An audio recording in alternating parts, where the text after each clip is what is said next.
৭২ বছর বয়সী আজিজ ভাই রিকশা চালান। সারাদিন শহরের পথে পথে ঘোরেন। কখনো গ্রীষ্মের খরতাপে, কখনো বর্ষার বৃষ্টিতে।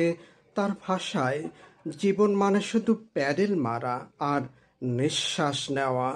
দিন যায়, রাত আসে, চাকা ঘোরে, মানুষ ওঠে নামে, মুখ পাল্টায়।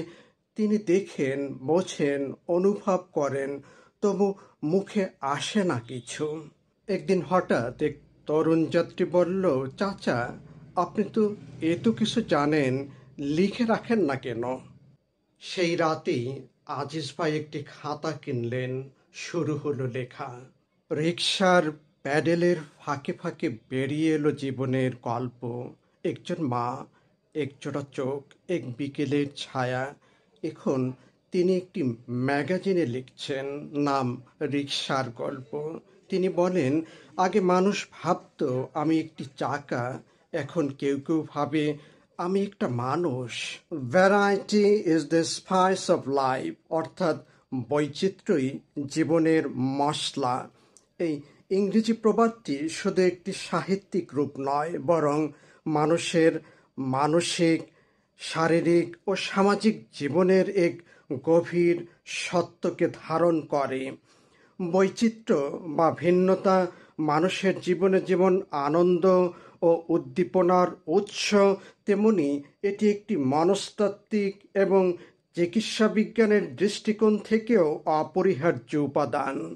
একজন ৭০ বছর বয়সী অবসরপ্রাপ্ত ব্যক্তি, যিনি প্রতিদিন নতুন রেসিপি শেখেন, আঁকাআঁকি করেন, বাগানে কাজ করেন কিংবা নতুন কিছু জানার চেষ্টা করেন, তার মন মস্তিষ্ক থাকে উজ্জীবিত, প্রাণবন্ত।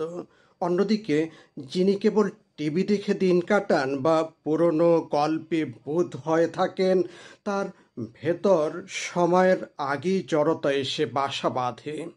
মনস্তাত্ত্বিক বিষয়ক ম্যাগাজিন সাইকোলজি টুডে এর একটি প্রতিবেদনে বলা হয়েছে, sensory and experimental variety বুস্টস emotional resilience, অর্থাৎ জীবনের অভিজ্ঞতার বৈচিত্র্য থাকলে মানুষ হতাশা, ক্লান্তি ও মানসিক অস্থিরতার বিরুদ্ধে বেশি প্রতিরোধ গড়ে তুলতে পারে।